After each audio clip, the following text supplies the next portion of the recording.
ఆ రోజు ఆ ఫ్రెండ్ నేర్పిన పాఠం నాకు ఇంకా గుర్తుంది. అది నేను ఇంకా ఇంప్లిమెంట్ చేస్తున్నాను. అసలు ఏంటంటే ఫినాన్షియల్ ఫ్రీడమ్ మీద ఒక అవగాహన నేర్పిన ఒక ఫ్రెండ్‌లా నేను ట్రీట్ చేస్తాను వాడిని. సో, అసలు ఏం జరిగిందంటే యాక్చువల్లీ మేము 4 మెంబర్స్ ఫ్రెండ్స్ ఉండేటోళ్ళం. విజయవాడలో స్టడీ జరిగినప్పుడు. రెగ్యులర్‌గా టీ షాప్‌కి వెళ్ళేటోళ్ళం మేమంతా.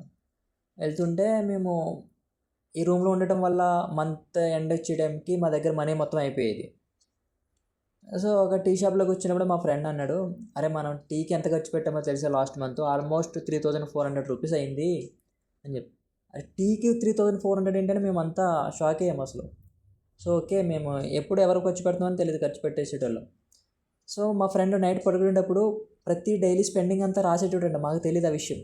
ఎంత స్పెండ్ చేశాము, ఏంటి అని వాడిది రాసుకునేటోడు. అలాగే రూమ్‌లో ఉంటున్నాం కాబట్టి మాకు వాడు సెపరేట్‌గా రాసుకునేటోడు. మాకు చెప్పేటోడు కాదు. సో, 3400 టీకి ఖర్చు పెడుతున్నాం మనం. అదే మన దగ్గర కిచెన్ ఎక్విప్‌మెంట్ ఉంది.